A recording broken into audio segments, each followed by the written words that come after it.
Bismillahirrahmanirrahim. Assalamualaikum warahmatullahi wabarakatuh. Bersama dengan saya lagi sekali, Datuk Dr. Ismail, Pengarah Komunikasi Pakatan Harapan di Kedah. Dan hari ini adalah 26/1/2021.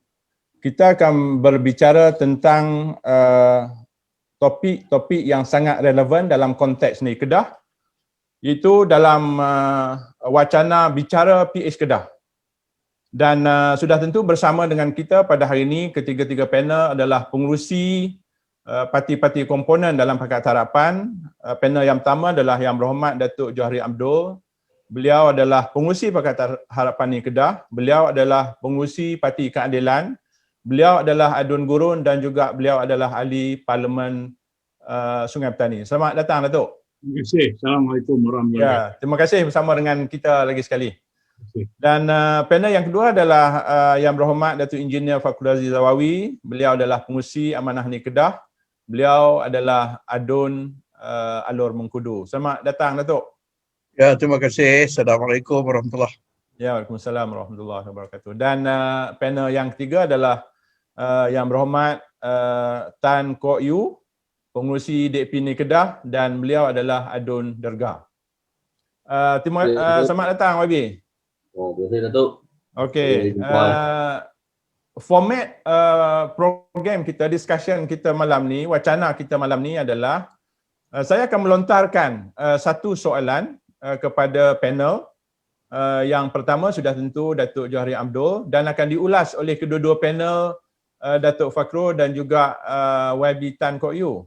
Begitu juga dengan soalan yang kedua akan dijawab oleh Yang Berhormat Fakhruddin Aziz Zawawi, akan diulas oleh Datuk Johari Abdul dan juga YB Tan Kok Yu.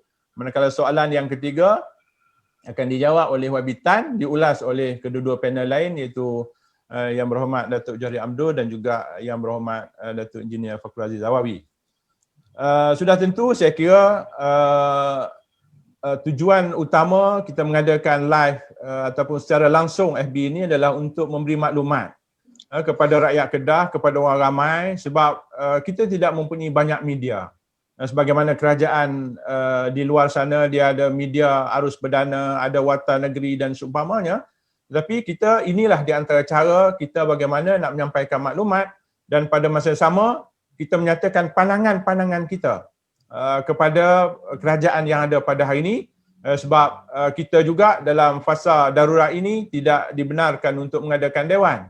Jadi kalau dua kali dewan kita miss, sudah tentu bagaimana kita nak berbahas perkara yang berbangkit dalam konteks ni Kedah berkaitan dengan isu-isu rakyat, berkaitan dengan apa juga projek yang kerajaan negeri nak buat.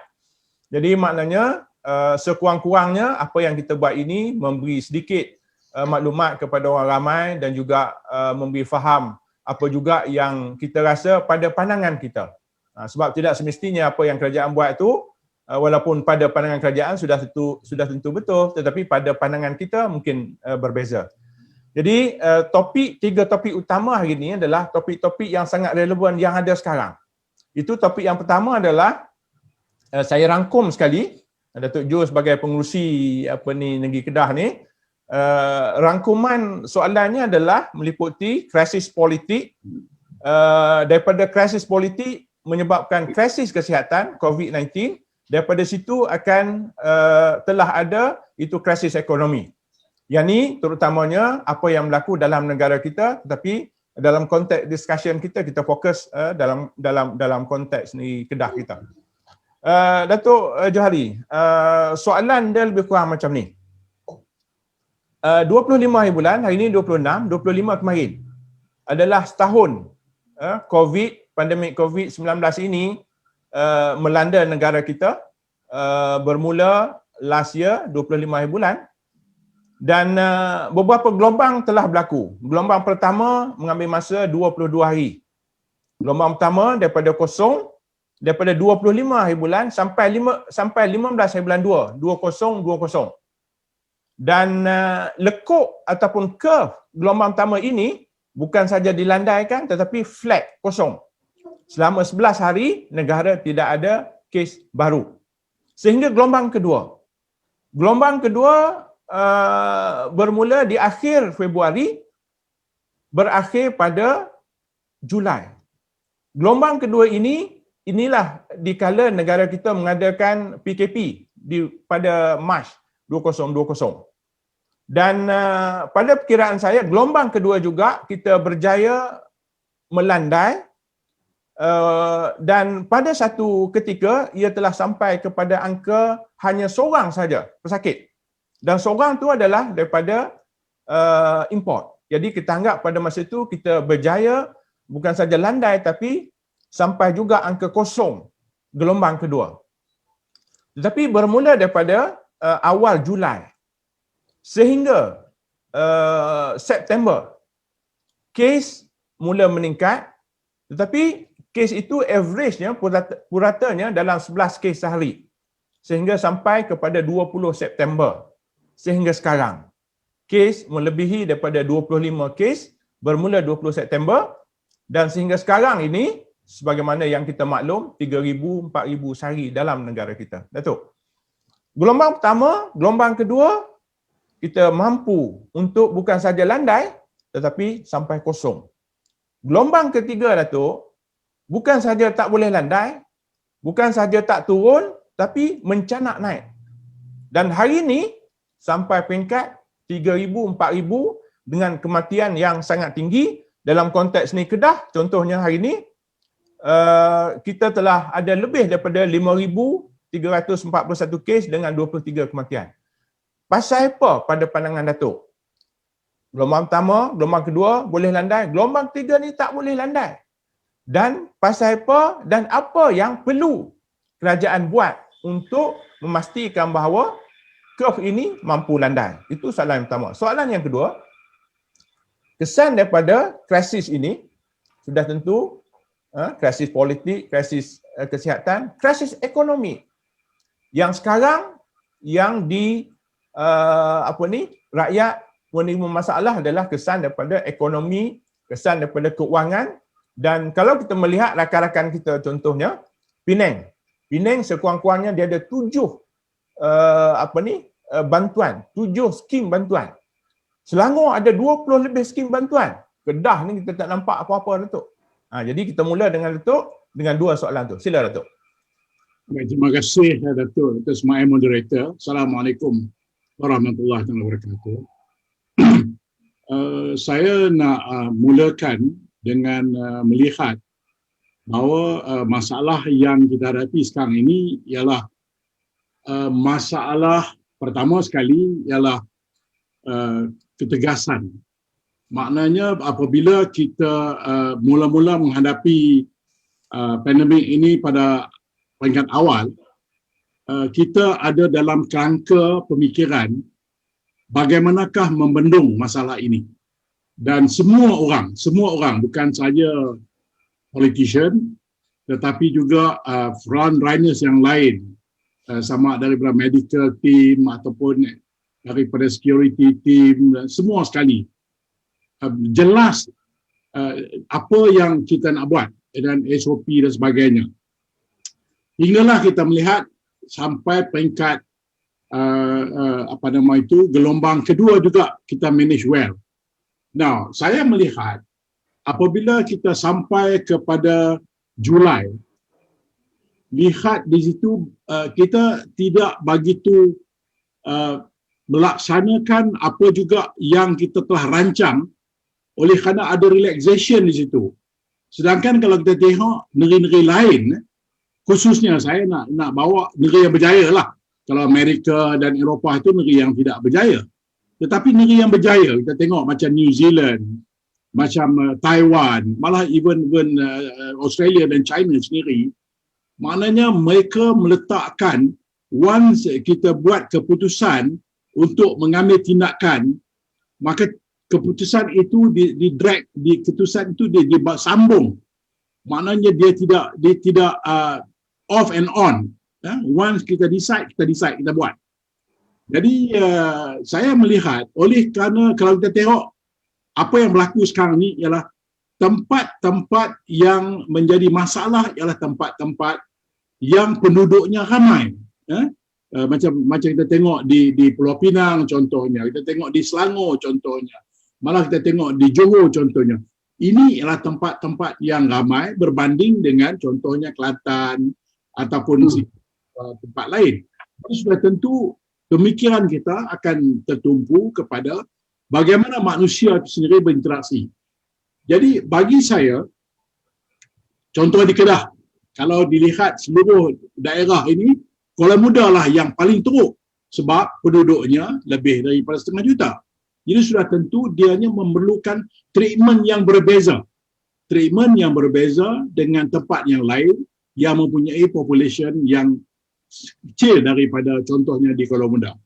Nah, isu yang satu lagi yang saya nak bawa di sini ialah itu soal continuation kepada pemikiran yang saya lihat bahawa kita relax apabila kita rasakan gelombang pertama dan gelombang kedua itu reda.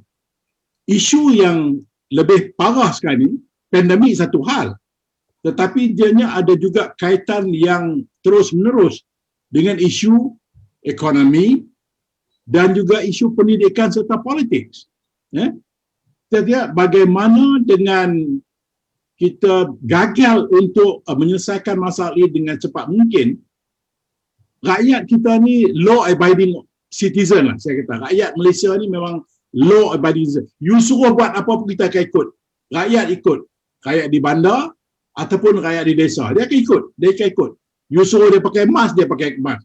You suruh dia jarak, bukan social distancing, dia akan social distancing. You suruh dia pakai SOP yang apa pun juga dia ikut. You lockdown dia sampai pukul 8 malam saja pun dia ikut. Maknanya kita mempunyai satu masyarakat yang amat ikut kepada arahan-arahan pemerintah. Tetapi isunya apabila dianya melarat sampai ke Julai dan sekarang ini dah setahun dah, dia masalah lain timbul. Apa dia? Contohnya masalah ekonomi. Ya?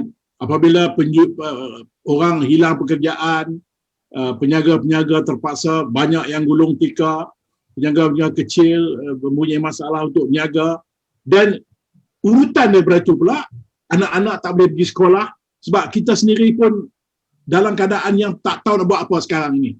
Sekejap kata buka sekolah, sekejap kata tutup, universiti kita kata sekejap okey, sekejap tak okey. Ini semua masalah yang kita lihat seolah-olah tidak ada perancangan yang jitu di antara Majlis Keselamatan MKN dengan kementerian-kementerian yang membuat keputusan dan juga announcement yang bercanggah.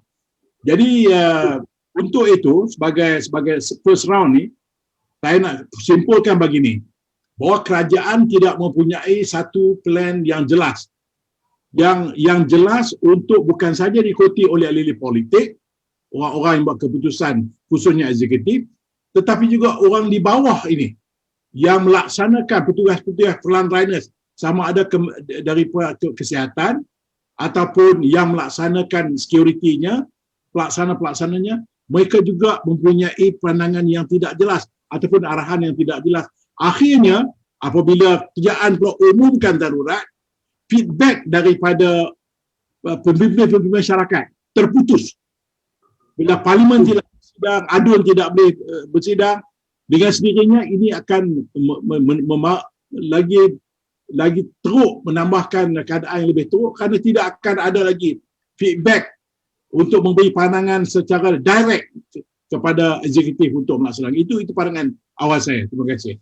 Ada pandangan Datuk yang menyebut bahawa dari segi kementerian tu dah agak okey. Dari segi apa yang dilaksanakan oleh Kementerian Kesihatan tu agak okey. Cuma dari segi political will, disebabkan oleh kerajaan duduk nak jaga kedudukan masing-masing sebab graf dia makin turun tu. Kalau curve pandemik ni dia naik, ni graf Muhyiddin dia makin turun.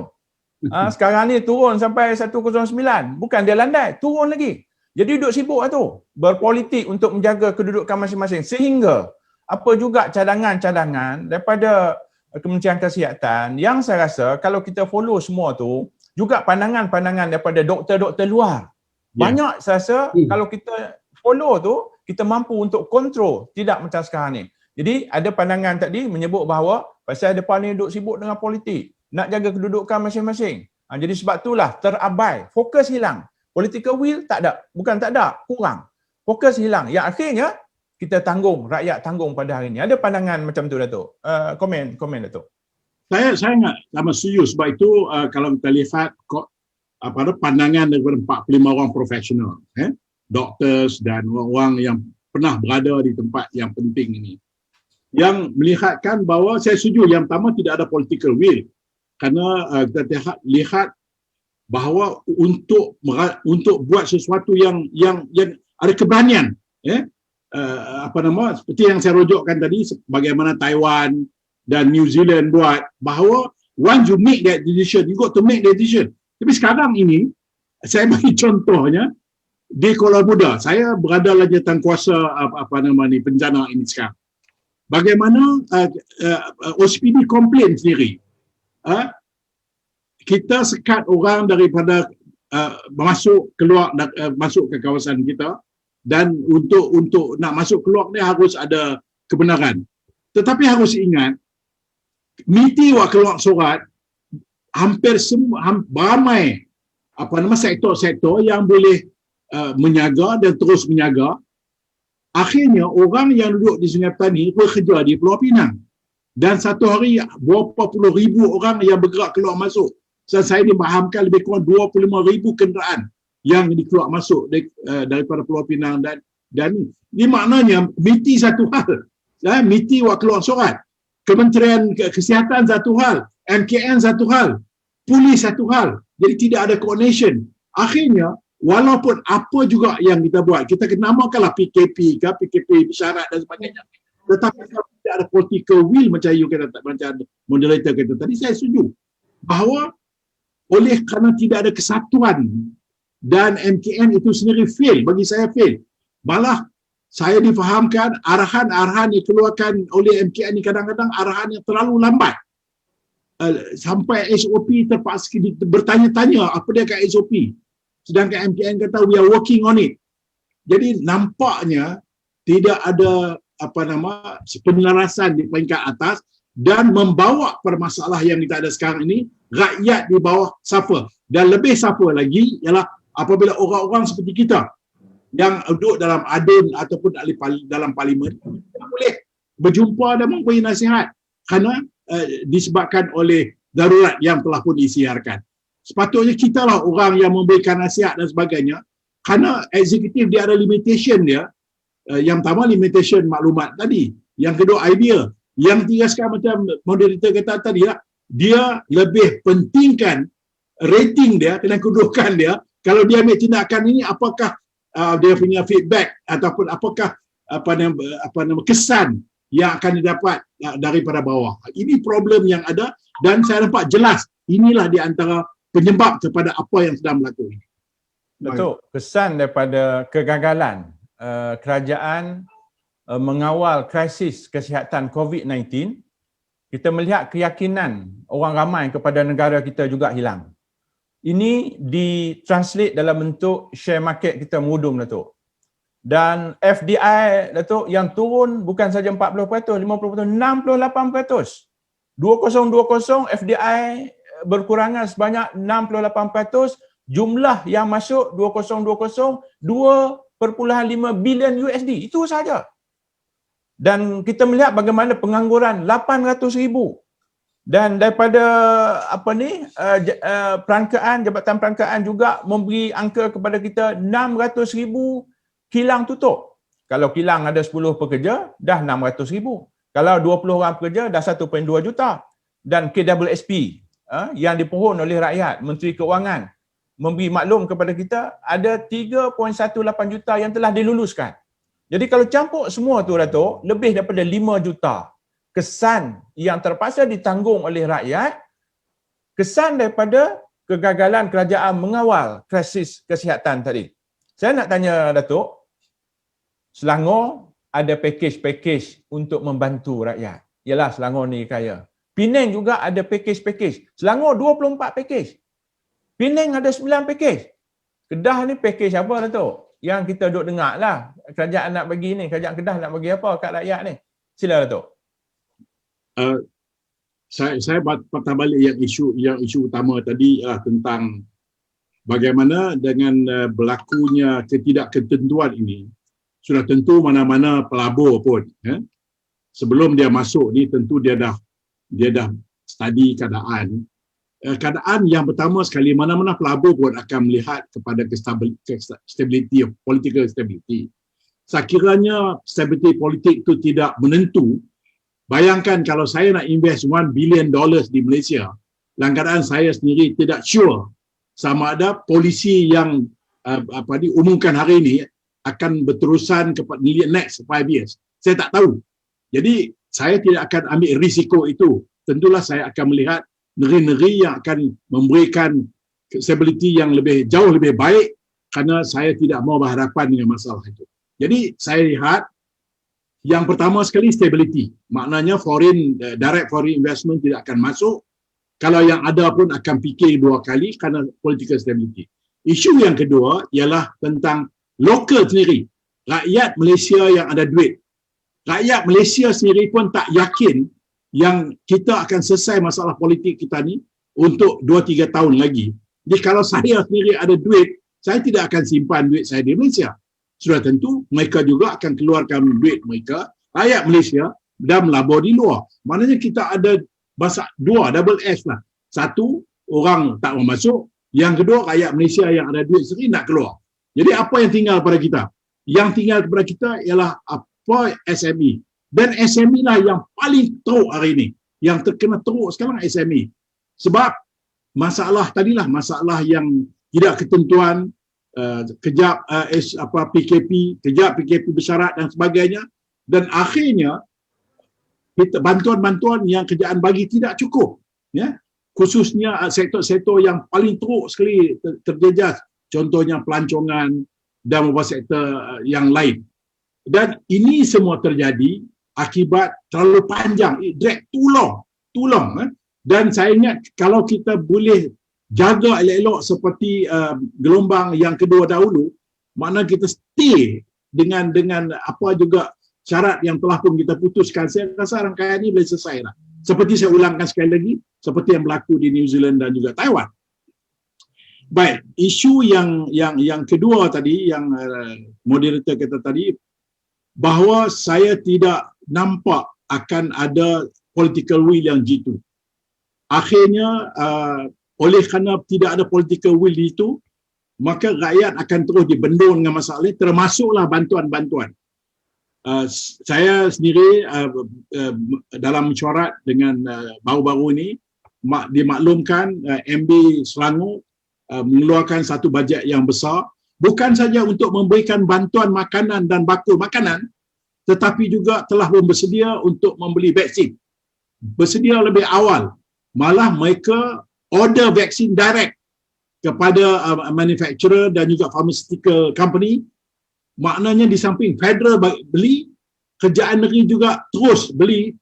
Mereka takut federal punya ni lambat oleh sebab-sebab tertentu, maka kerajaan negeri ambil tindakan segera untuk pastikan vaksin ini diperolehi di Selangor dengan cepat. Bermaknanya di sini bukan saja bantuan bakul makanan, tetapi juga vaksin. Begitu juga dengan Pulau Pinang, begitu juga Negeri Sembilan. Jadi kita ada tindakan yang saya lihat cukup pantas kerana di situ keputusan yang kita buat itu amat pantas. Jadi saya tengok di Kedah ni, tak tahulah mungkin MB ada umumkan bincang dalam exco dan sebagainya, saya tak tahu. Tetapi sampai hari ini saya sebagai rakyat Kedah belum nampak lagi satu usaha untuk yang pertama sekali memberi keyakinan. Saya orang Sungai Petani, saya duduk dalam kawasan Kuala Muda, saya tak nampak lagi usaha-usaha bagaimana membendung paling tidak kawasan yang paling teruk di Kedah ni, ialah di Kuala Muda ini, satu usaha yang luar biasa. Tak ada. So far tak ada lagi. Saya duduk dalam nyata kuasa tu, saya tahu. Malah kita minta wakil MKN tu sendiri pergi bawa isu ni kepada mesyuarat negeri supaya Kuala Muda ni mesti diberikan treatment yang amat berbeza. Sebab kalau tidak, dia akan merebak ke tempat lain. Tapi sampai hari ini tak ada lagi. Apatah lagi dengan bantuan makanan ataupun bantuan keuangan kepada peniaga-peniaga kecil yang saya tak nampak. Saya tak dengar lagi. Saya tak tahu sama ada telah pun buat keputusan, tetapi sebagai rakyat negeri Kedah dan juga penduduk Sungai Petani, pemimpin di Sungai Petani, saya belum dengar apa-apa lagi yang diumumkan oleh Menteri Besar.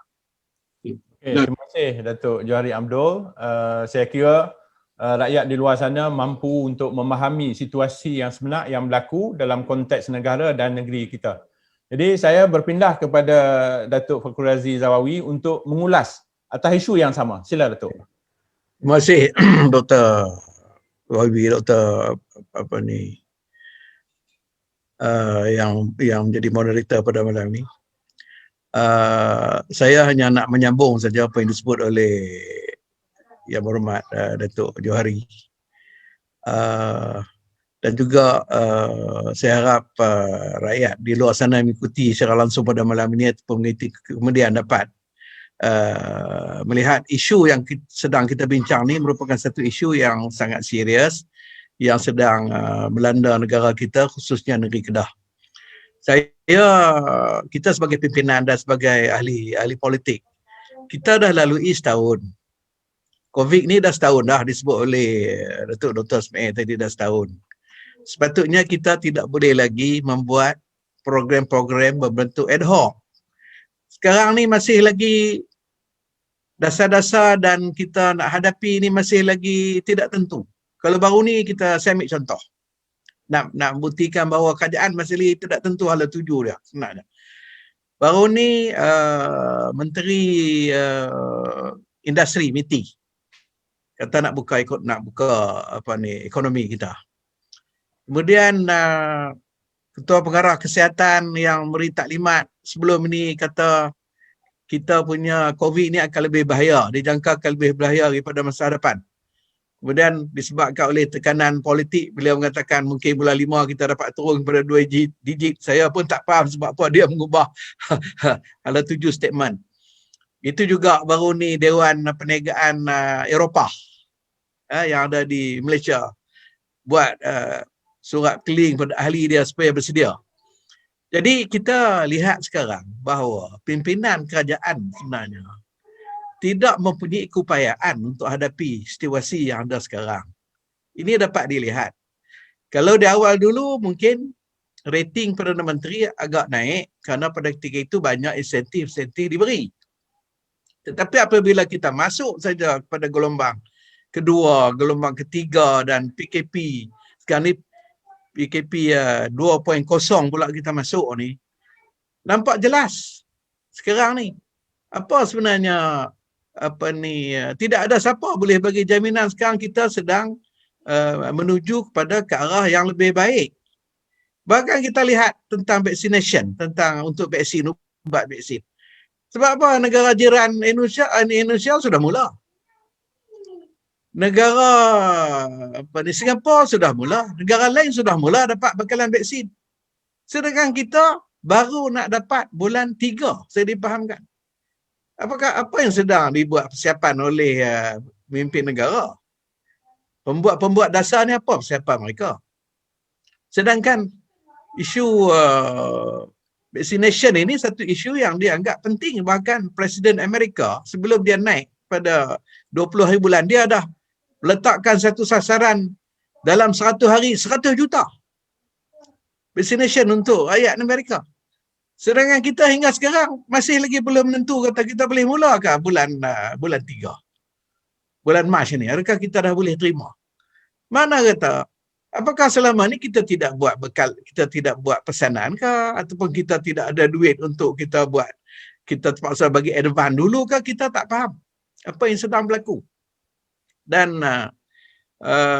macam mana yang disebutkan tadi oleh YB Datuk Jo tadi, bahawa ada negara yang berjaya, dan negara yang berjaya itu kadang-kadang tu di segi sikap rakyat tak jauh beza dengan kita. Mereka seorang yang obedient, mereka boleh ikut arahan. Macam mana rakyat kita juga boleh ikut arahan. Tetapi apabila arahan itu diberi berbeza-beza, tidak jelas, maka akhirnya COVID ini dia masih lagi merebak.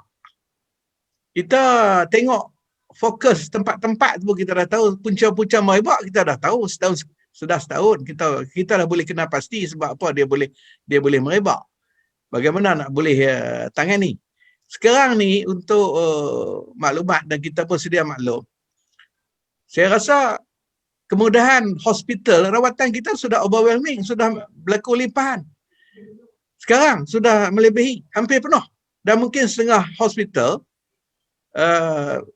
tak boleh lagi terima pesakit. Saya ada keluarga yang terkena COVID ini dah positif, tak dapat diberi rawatan, diminta duduk balik di rumah seperti kuarantin.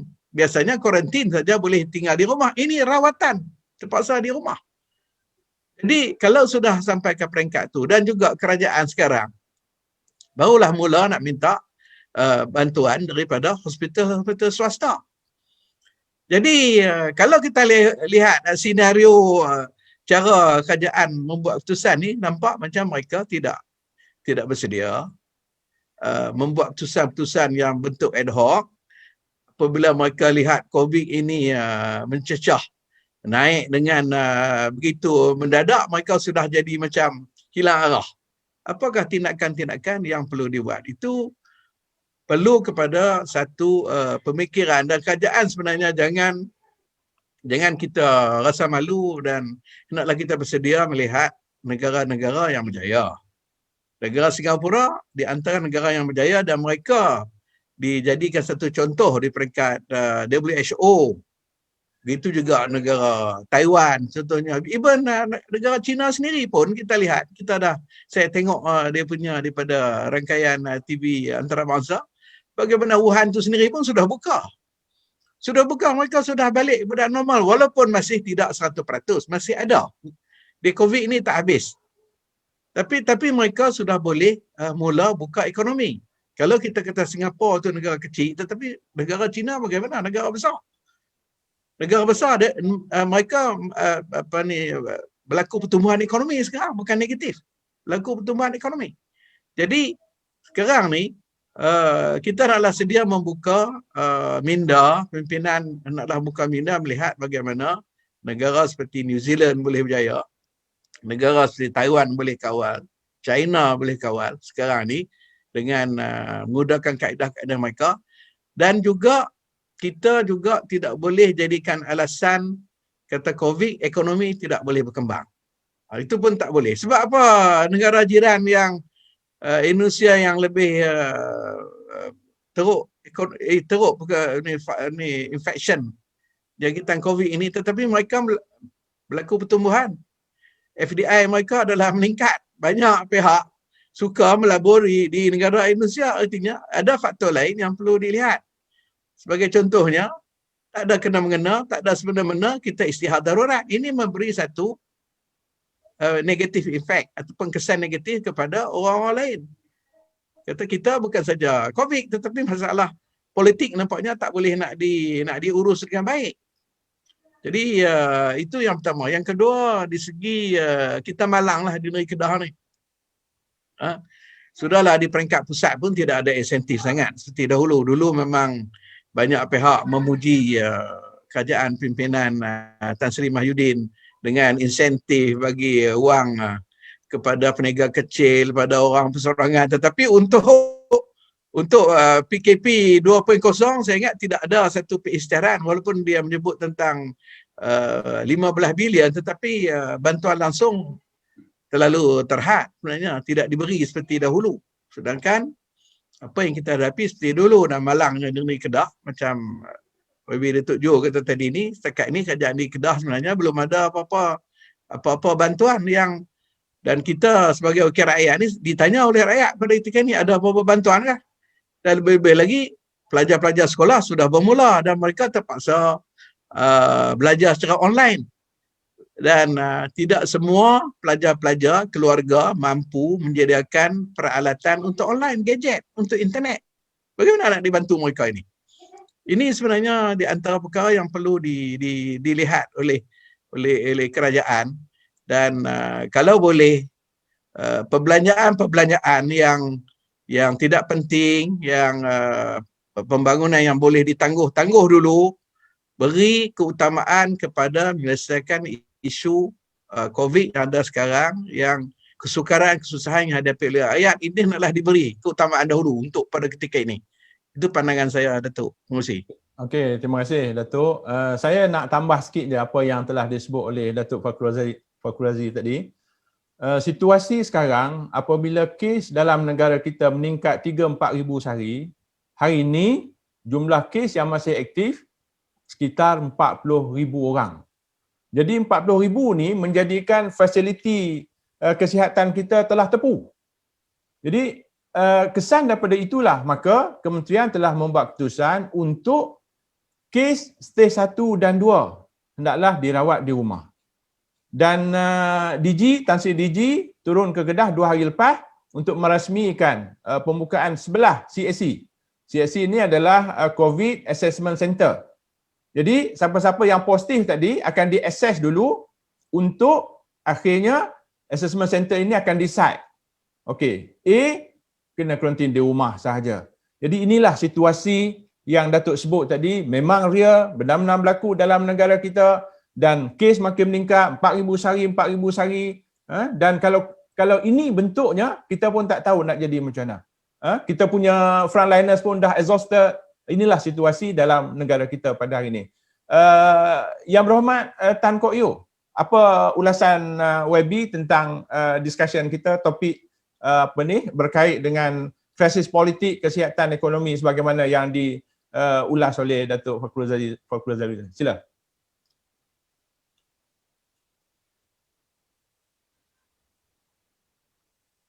Terima kasih Datuk Dr. Ismail, moderator kita dan semua datuk-datuk panel serta semua yang dalam Facebook Live ni. Salam sejahtera. Actually sebenarnya bila orang pernah tanya saya, adakah jika PH masih lagi jadi kerajaan, bagaimana Pak PH tak tangani masalah ni? Tapi ingat seperti yang Datuk Dr. Ismail kata tadi, yang ni punca krisis politik dulu. Jika tak ada krisis politik, tak ada kerajaan terbuat atap, tak ada pengkirakan, maka dia tak ada berlaku pertukaran kerajaan di pusat, lepas tu pertukaran kerajaan di negeri-negeri di Kedah, Perak dan seterusnya. Yang paling penting adalah Sabah. Sabah memaksakan berlaku dia pihak yang Sabah. Dan ingat dalam beberapa hari kemudian, Menteri pun setuju kata antara faktor utama yang menyebabkan perombakan ataupun wave ketiga ini berpunca dari Sabah. Jadi jika tak itu, mungkin negara kita masih lagi akan diiktiraf oleh WHO seperti yang Datuk Fakhru cakap tadi. Yang saya ingat lagi dan bila kita awal-awal dulu, memang kita diiktiraf antara negara yang terbaik. Tapi sekarang ni bila kita nampak peningkatan kes-kes sehingga jika tak salah saya sekarang lebih 180,000 kes, betul tak Dr. Ismail? 190,000 YB. Yang itu pun lebih kurang 5% daripada penduduk kita. Maksud tu jika 100 orang tu ada 5% orang akan kena, betul ya? Kita telah potong China lama dah YB. China masih sekitar 87,000.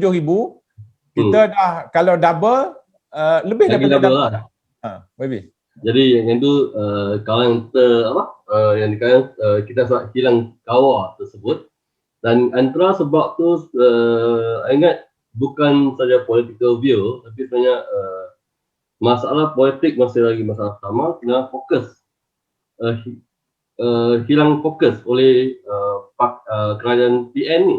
Mereka lebih fokus untuk jaga diri sendiri, jaga kepentingan sendiri, masih lagi nak bincang untuk kepentingan sendiri tanpa tengok apa yang sebenarnya berlaku di bawah ini, kajian kesihatan. Jika adakah sesuai sekarang ni masa kita nak bincang pasal 35 juta digunakan untuk buat dewan, ataupun bebat 350 juta ni dibuat untuk hospital sementara ataupun berikan equipment supaya untuk bantu rakyat. Yang ni yang segera. Jika kita tak ada, kita cukup equipment, boleh juga kita gunakan duit itu untuk beli komputer. Yang Datuk Fakhru tadi, yang pendidikan, yang pembelajaran saat bermula, anak-anak kita perlukan gadget-gadget tersebut. Yang ni duit-duit yang patut digunakan. Jadi kita nampak satu, bila PN yang ambil alih, mereka tak ada idea. Ingat masa kita bicara, kita di dalam sidang DUN untuk bincang bajet negeri Kedah ni. Bajet yang biasa. Bajet yang dulu dia, formula dulu, formula yang sama, nak digunakan untuk keadaan dua bahasa, adakah yang ini boleh jalan? Memang tak boleh. Yang tu kita Federal pun sama, YB. Ha? Federal sama juga? Sama. Ahli Parlimen tanya ada 7 lah, Federal sama juga kan.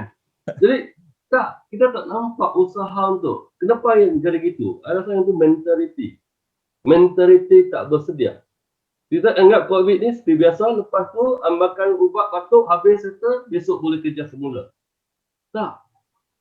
Masa dulu apa saya cakap, kita kena bersedia, COVID ni kan bersama kita.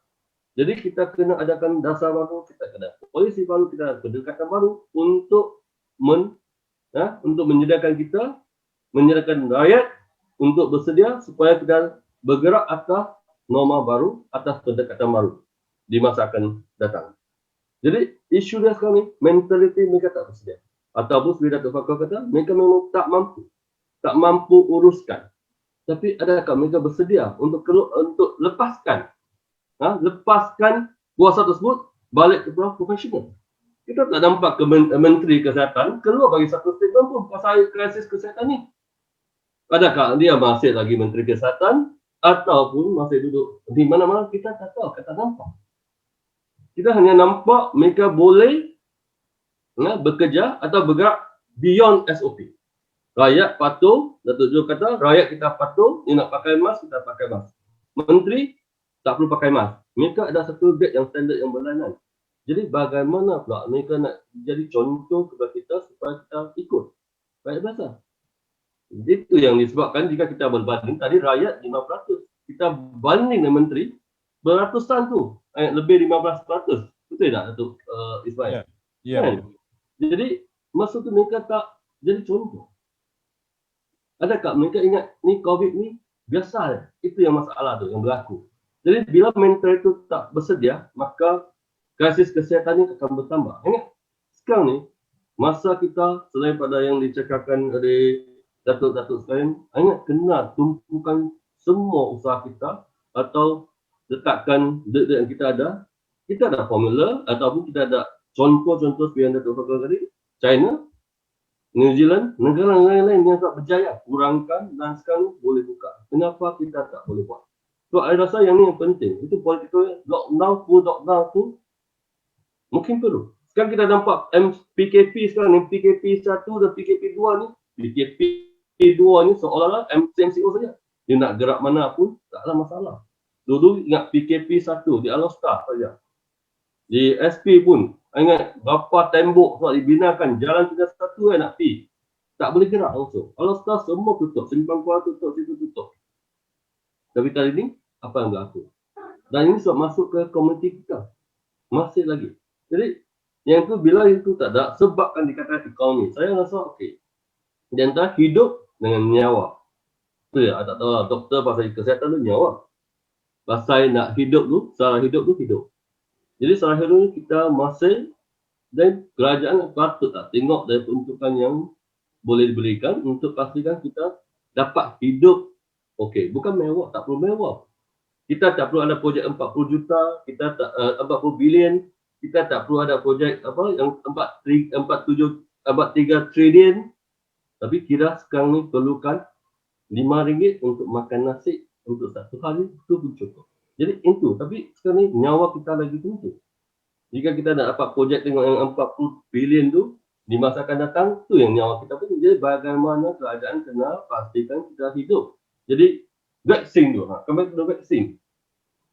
Jika tak salah saya seperti Datuk Fakar kata, ingat Presiden Indonesia suat cucuk kan? Betul ya, Datuk Ismail? Ya. Presiden Singapura pun bukan presiden. Tu Prime Minister Singapura pun cucuk lah. Biden pun cucuk lah. Biden Dia cucuk lah. Biden. Tapi tak tahu kita punya PM bila nak cucuk. Baru-baru ni saya difahamkan mereka hanya cari sukarelawan untuk buat kajian vaksin 3,000 yang baru masuk. Betul tak? Vaksin tak sampai lagi, WB. Tak sampai. Tapi cari sukarelawan dulu. Itu yang kita baru nak cari sukarelawan. Tak tahu Datuk Jo nak jadi sukarelawan tak kan? 3,000 tu. Kena cari sukarelawan. Baru nak mula. Tak tahu bila tu vaksin sampai, lepas tu sampai rakyat, bila lagi? Itu yang masalah. Kadang-kadang kita mungkin kena tumpu buat isu settle krisis kesihatan ini dulu. Dia sama juga. Ini kita anggap ini peperangan dunia ketiga. Kita kena settle peperangan ini dunia dulu. Biar dia settle semua dan kita fikirlah pembangunan semula ekonomi yang di mana. Kita nampak bila China dia settle isu, bukan settle, at least bila dia kawal semua, dia loncat naik, ekonomi yang loncat naik. Vietnam pun meloncat tinggi. Dan kita akan nampak sekarang lepas ni Indonesia seperti yang Datuk Fatul kata. Kenapa pula kita turun? Satu ialah bukan saja COVID, isu COVID itu bukan actually faktor utama, isu politik. Tapi itu, jika kita boleh kawal dengan bagus, saya rasa kita nak patah balik tak lama. Jadi yang penting masih lagi krisis kesihatan ni dan kita ada ramai doktor monitor kita ni memang pun pakar lah sebab masalah itu anak dia memang moderate cukup untuk ni tiap-tiap hari duduk hospital tengok balik. Tapi sekarang ni adakah doktor kita sama seperti yang tu? Kita tak nampak exco kita sebut pasal COVID, termasuk juga MD, dan kita tak nampak juga Menteri Kesihatan keluar statement pasal COVID. Jadi di mana arah tuju rakyat nak pergi?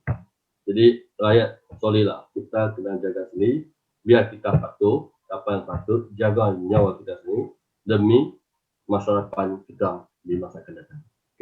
Okey, terima kasih Wabi. Saya kira telah panjang lebar tadi dibincang oleh ketiga-tiga panel. Jadi kalau boleh saya buat kesimpulan daripada soalan yang pertama tadi bahawa kegagalan ataupun tidak mampu menguruskan krisis COVID dan kesan daripada itu kita mengalami masalah krisis ekonomi adalah berpunca daripada pimpinan politician yang tidak mempunyai fokus dan hala tuju dan tidak ada kehendak politik. Jadi kita seru kepada mereka ni supaya besok buat satu keputusan. Mulakan dengan satu bajet yang besar untuk memberi fokus betul-betul apa yang nak buat. Saya kira di atas table Kementerian Kesihatan telah ada satu persatu apa yang perlu kita buat yang sebenarnya. Tapi sekarang ni tak boleh move. Pasal apa? Pasal political will tidak ada, bajet tidak ada. Jadi kita akan sengsara macam ni sampai bila kita pun tak tahu. Jadi kalau tak mampu, letak jawatan. Kalau tak mampu letak jawatan. Itu saja. Jangan beban rakyat. Jadi sekarang ni yang terbebannya kita. Rakyat disebabkan oleh mereka-mereka yang mengurus tadbir negara ini gagal. Jadi kita move kepada soalan nombor 2. Soalan nombor 2 ni Datuk Fakhru Razi yang akan jawab. Ya. Isu terkini juga Datuk. Ya. Isu hari-hari yang duk keluar dalam pelbagai media, isu cuti peristiwa Thaipusam. Ya. Thaipusam akan berlangsung dalam masa beberapa hari lagi. Dulu ni cuti peristiwa ni maksudnya kerajaan negeri berhak untuk beri cuti itu, cuti peristiwa tu. Jadi kalau MMK meluluskan, barulah cuti peristiwa itu akan berlaku.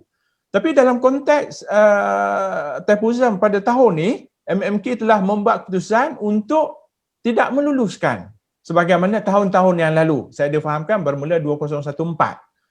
Jadi bagaimana Datuk melihat isu ni? Sila Datuk.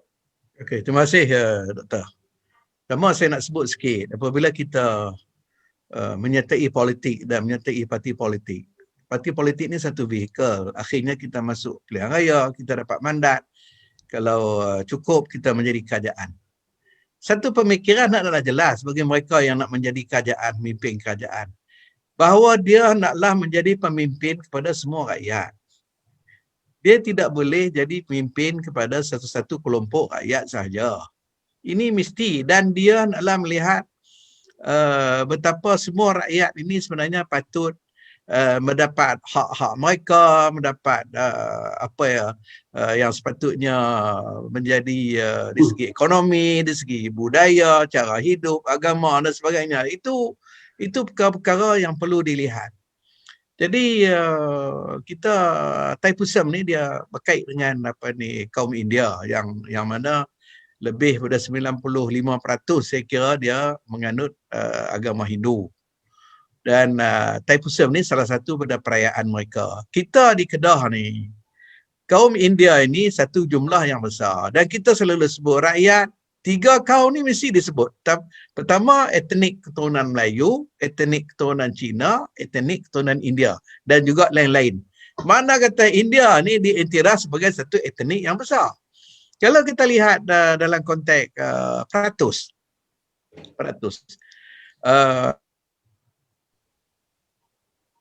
kaum Melayu ada lebih kurang 78-79%.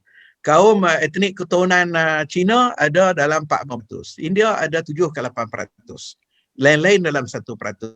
Artinya, dalam konteks ini, kaum India ini, kalau jumlah kita lebih pada 2 juta, kaum India sebenarnya ada lebih pada 140,000 dalam negeri Kedah. Ini bukan satu jumlah yang kecil. Mereka jumlah yang besar. Dengan sebab itu, dalam konteks ini, Pakatan Harapan hari itu melihat bahawa saya rasa macam masuk dalam manifesto kita tak silap. Kalau kita jadi kerajaan, kita bersedia untuk menghormati salah satu daripada golongan rakyat negeri Kedah ini, daripada terdiri kaum India, supaya perayaan mereka itu dihormati, diberi ruang kepada rakyat ini. Hari itu hari cuti, majikan-majikan mereka. Sebab apabila kita letakkan sebagai cuti rasmi, mereka bekerja. Kalau dia bekerja sendiri, itu tak apa, tak ada masalah. Tetapi kebanyakannya mereka bekerja dengan ada majikan. Jadi bila dia ada bekerja dengan majikan, maka dia menghadapi masalah untuk memohon. Untuk memohon cuti. Boleh jadi dapat, boleh jadi tak dapat. Jadi sekarang ni, itu dalam konteks mereka. Satu jumlah yang besar ni. Jadi bahkan kita pula berjiran dengan negeri Pulau Pinang yang juga memberi cuti kepada kaum India Thaipusam ini. Jadi dengan sebab itu kita di Kedah ni, apa yang kita buat keputusan itu satu keputusan yang tepat supaya mereka dapat cuti. Dan pada masa yang sama, rakyat daripada kaum lain, kaum Melayu, kaum Cina juga dapat masa, hari ini hari perayaan kaum India. Tidaklah berlalu satu peristiwa itu tanpa kita mengetahui. Sebab antara satu kaum dengan satu kaum ini juga perlu memahami budaya masing-masing. Budaya kaum Cina, orang Melayu pun kena faham. Budaya kaum India, orang Melayu pun kena faham. Sebab kita duduk ni berjiran, bergaul, bekerja bersama-sama. Jadi di situlah lahirnya satu suasana yang harmoni, rakyat yang harmoni. Tidak adalah berlaku ada sebahagian daripada rakyat dia merasa oleh kerana kita minoriti, kami rasa kami ini tidak dilayan sebagai rakyat. Apabila timbul perasaan ini, dia akan terbawa-bawa kepada generasi yang akan datang. Sedangkan kita negara sudah melalui satu tempoh 60 tahun dah merdeka. Kita senang nak membina negara yang bersatu padu, yang menghormati, sebab itu salah satu daripada kunci untuk kejayaan dan kemajuan sesebuah negara. Kalau sekiranya hubungan kaum ada perasaan tidak puas hati, tak boleh dibina rakyat yang bersatu padu, bagaimana kita nak bangunkan negara kita untuk masa hadapan? Kita tidak nak melihat negara kita berlaku pergaduhan seperti negara yang lain yang mereka menindas kumpulan minoriti dan sebagainya. Akhirnya kita lihat negara itu tidak boleh capai kemajuan. Sebab kita perlu semua rakyat daripada pelbagai kaum adalah aset kepada sesebuah negara. Jadi dengan sebab itu budaya yang dianut oleh kaum-kaum berkenaan perlu dihormati. Lebih-lebih lagi mereka mempunyai satu jumlah penduduk yang ramai. Seperti di Sabah, Sarawak, kaum-kaum yang banyak etnik di sana, perayaan-perayaan di sana juga diberi cuti. Cuti diberi di Sabah, Sarawak mengikut kaum-kaum yang ada di sana. Tetapi apa salahnya kita di negeri Kedah ni yang saya sebutkan jumlah tu quite significant. Satu jumlah yang besar yang kita iktiraf apabila kita menyebut komposisi kaum kita sebut. Artinya kita mengiktiraf tentang kewujudan jumlah kaum India yang beragama Hindu ni satu jumlah yang besar. Sebab kita sebut, tidaklah seperti minoriti yang terlalu kecil kita kata ini lain-lain. Artinya kumpulan itu terlalu kecil. Ini kita sebut. Bila kita tengok dalam konteks komposisi kaum, kita sebut. Artinya perlu ada satu pengiktirafan apabila satu jumlah yang besar. Jadi apabila kerajaan baru yang ada ni tidak beri cuti, maka sudah tentu adalah menimbulkan satu perasaan tidak puas hati kepada mereka, kerana selama ni mereka sudah dapat cuti dan mereka pun pada andaian mereka sudah tentu benda ni akan diteruskan. Oleh kerana kita tidak melihat dalam konteks politik, kita lihat dalam konteks sebagai rakyat, antara kerajaan dengan rakyat, bukan isu kepentingan politik, bukan di situ. Sebagai kepentingan rakyat perlu diambil kira. Itu yang Muhammad tahu.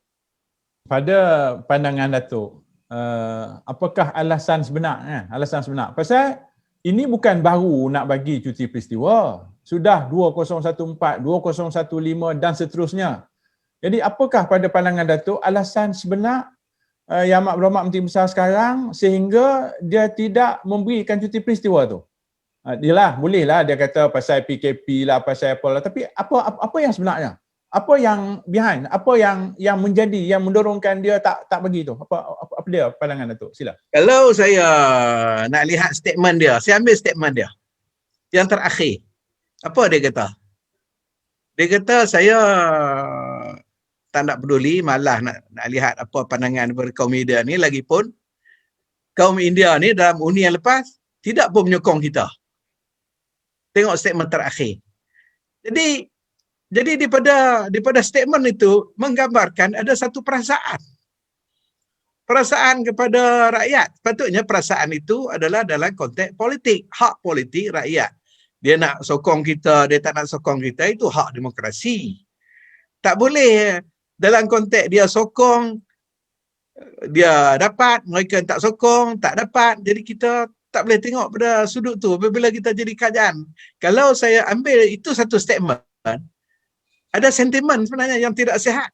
Kalau berdasar statement itulah, ada statement yang tidak sihat yang dilihat oleh MB yang sudah tentulah agak negatif pada sebuah parti politik Islam. Politik Islam ni bukan asalkan kaum.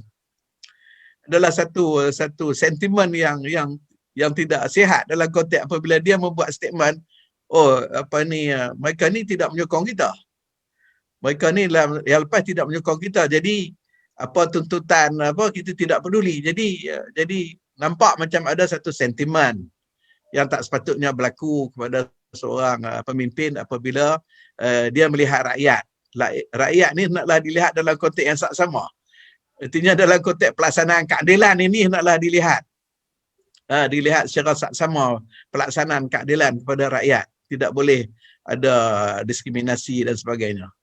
Itu yang saya dapat lihat, Datuk, pendekatan Pakatan Harapan semasa kita memerintah, pendekatan kita adalah Islam itu rahmat untuk semua. Wa ma arsalnaka illa rahmatan lil alamin. Bagaimana Datuk melihat dalam konteks ni? Adakah pendekatan yang dibuat oleh mereka ni lari daripada sifat-sifat Nabi itu, di antaranya adalah untuk membawa rahmat ke seluruh alam. Rahmat ini bukan saja untuk orang, untuk manusia, untuk Melayu, Cina, India, untuk semua. Apa pandangan Datuk tentang ayat ni dengan keputusan oleh Yang Amat Berhormat Menteri Besar? Sila. Ya, Dr. Omar Sanaka Rahmatul Alamin, inilah di antara satu pegangan yang telah kita iktiraf dalam kerajaan, bukan saja peringkat negeri dan peringkat pusat Pakatan Harapan, bahawa dalam konteks urusan yang berkaitan dengan kehidupan manusiawi, kehidupan kemanusiaan, mesti diiktiraf bahawa tidak ada perbezaan dalam konteks hukum, dalam konteks undang-undang, tak ada beza. Sebab di dalam konteks kerakyatan, dalam konteks peluang ekonomi, tak ada beza. Itu rahmat. Dalam konteks membantu pada mereka yang miskin, tak boleh ada perbezaan. Bahkan ada dalam Quran mengatakan wala yajrimannakum syana'an ni qaumin alla ta'dilu a'dalu huwa aqrabu littaqwa. Kata ayat dia, naklah jangan kamu berlaku tidak adil atas sebab kamu tidak suka pada satu kaum, kamu tak adil. Itu dilarang oleh Islam. Islam larang dalam konteks isu keadilan. Jadi sebenarnya apabila kita buat satu keputusan itu berdasarkan kepada diskriminasi, ini sebenarnya bertentangan dengan Islam. Bertentangan dengan ajaran Islam. Jadi hendaklah kita melaksanakan keadilan itu adalah untuk hak kepada rakyat mengikut apa yang mereka patut dapat kepada rakyat. Tidak boleh ada satu diskriminasi, ketidakadilan. Ini satu perkara yang sangat dilarang oleh Islam. Bahkan kalaulah kita sebuah orang Islam ataupun parti Islam, kita buat satu keputusan yang berbentuk begitu, akhirnya yang dapat nama buruk, orang kata, oh ini Islam ke cara yang macam ni. Jadi akhirnya akan memberi satu gambaran yang tidak betul. Sebenarnya Islam tidak seperti itu. Islam tidak seperti itu. Jadi dalam konteks isu keadilan, dalam isu kemanusiaan, bahawa sejarah Islam sejak zaman Rasulullah SAW, kerajaan-kerajaan Islam yang selepas pada itu pun, yang memerintah menjadi kerajaan, bukan semua rakyat yang ada dalam negara-negara sejak dulu semua Islam, tak mungkin berlaku semua Islam 100% dalam negara. Akan ada segolongan dalam negara Islam itu sendiri pun akan ada mereka yang minoriti yang bukan daripada beragama Islam. Bahkan pada masa Rasulullah itu pun ada, selepas perjanjian Hudaybiyah itu pun ada sekumpulan mereka yang kabilah-kabilah kata kami nak duduk di bawah pemerintahan Madinah. Ada kabilah kata kami nak duduk di bawah kerajaan pemerintah di Mekah pada ketika musyrikin Mekah pada ketika itu. Jadi makna kata apabila dia duduk di bawah Madinah ataupun dia duduk ada perjanjian piagam Madinah, maka mereka mendapat hak mereka. Tidak pernah berlaku bahawa Rasulullah berlaku tidak adil kepada mereka yang duduk di bawah negara Madinah yang dipimpin Rasulullah. Tidak berlaku. Tidak boleh tunjuk bukti dalam sejarah kata mereka dizalimi. Bahkan ada hadis yang sangat mengecam kalau sekiranya berlaku kezaliman kepada golongan minoriti. Ini satu benda yang sangat berat dilihat.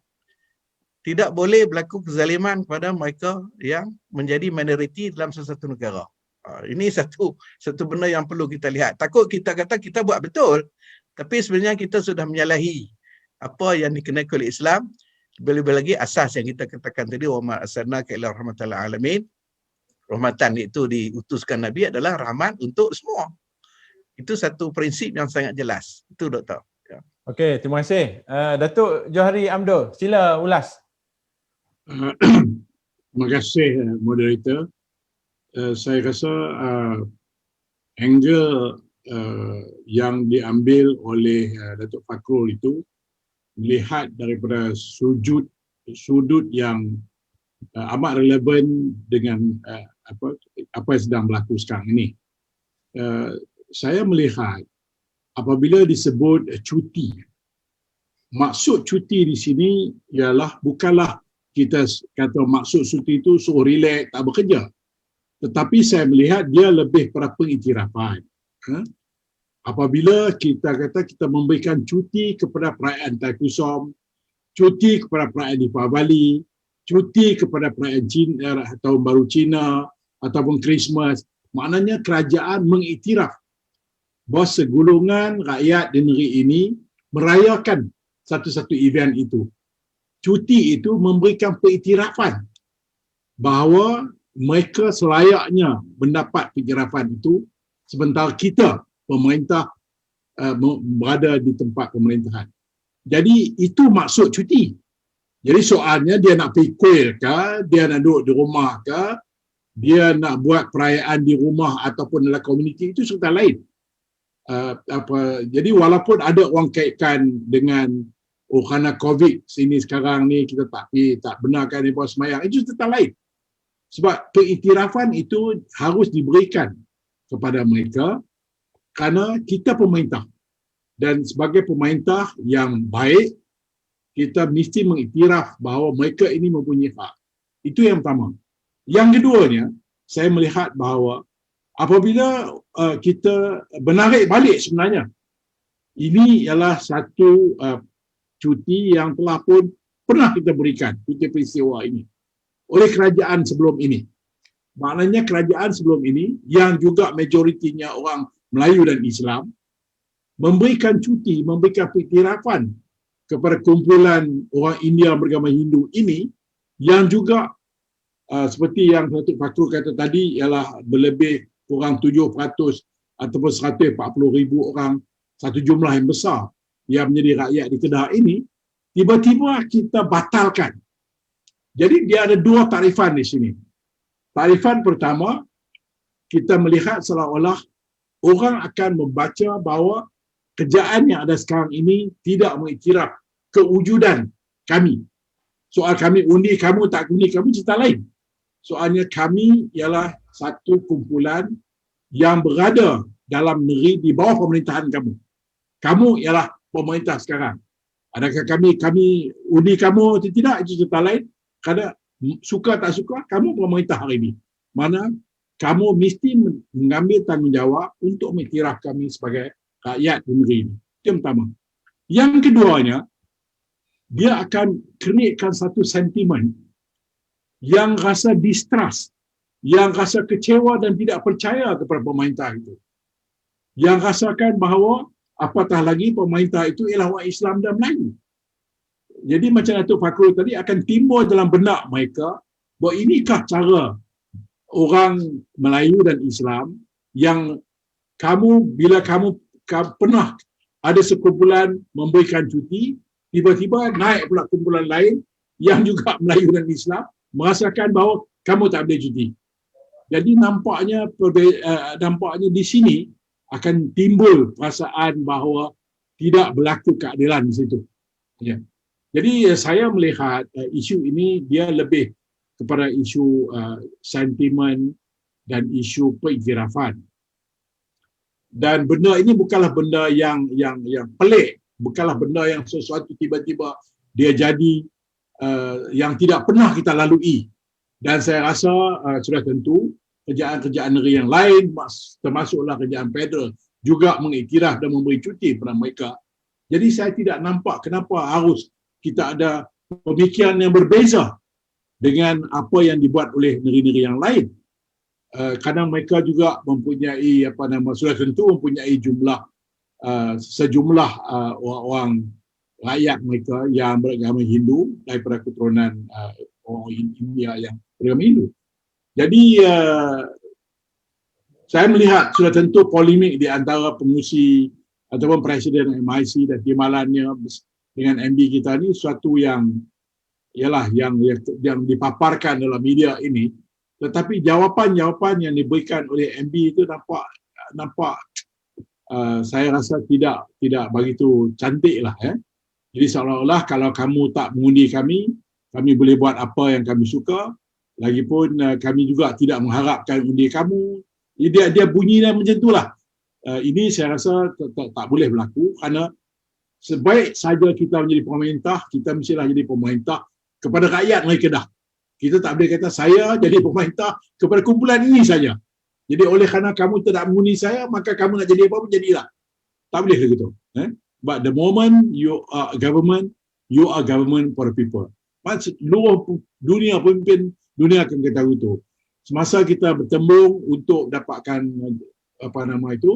undi, untuk dapatkan vote, kita bolehlah kata undilah saya dari parti ini. The moment you jadi kerajaan, you cannot say saya daripada kerajaan, saya daripada parti A, saya kerajaan parti A saja. Jadi saya tak peduli kepada orang lain. I don't think dunia akan kata begitulah. Jadi itu pandangan saya, moderator. Terima kasih. Datuk, Dun Gurun dan Parlimen Sungai Petani, ramai daripada bangsa India. Setakat ni di bawah macam mana respon mereka, Datuk? Yang datang pejabat saya ni ramai dah. Jadi saya kata malam ni saya ada live, saya akan sebut benda ni. Saya kata bukan, dan mereka juga mengatakan It's not about celebration. It's about recognition. Dan inilah yang dikatakan oleh kebanyakan orang yang jumpa saya, ramai sangat-sangat lah sebenarnya dalam masa 2 minggu ni, yang minta supaya sebenarnya mereka kata mereka mengharapkan cuti umum.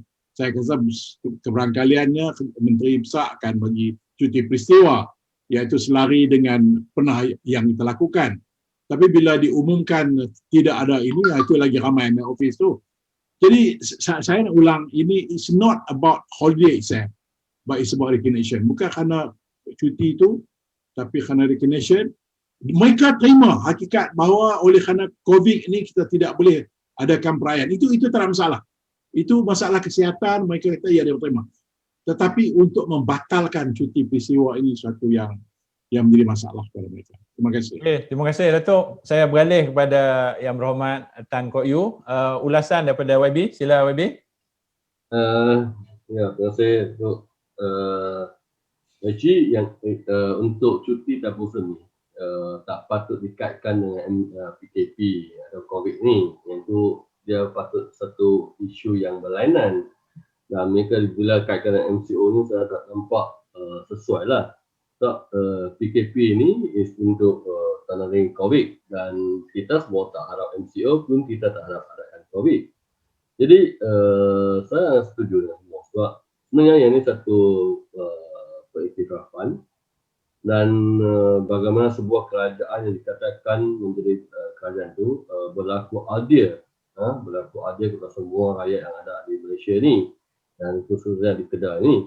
Jadi sebenarnya kita nampak secara asas dia, secara dasar dia, di banyak-banyak negara pun yang minoriti akan dijaga.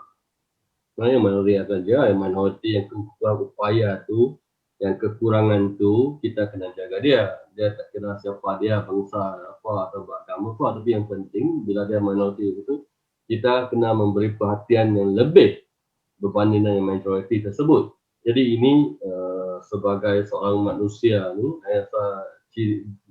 jiwa ni kita patut ada. Jadi dia bukan kira sebab saya parti ni, kamu tak sokong saya tak jaga kamu. Itu bukan asas yang kata itu salah langsung, tak boleh digunakan. Dan bila kita jadi wakil rakyat, fikir kalau saya wakil rakyat, wakil semua. Tak kira dia ni bangsa tak. Kita tak tahu undi tu, jika undi secret kan, rahsia.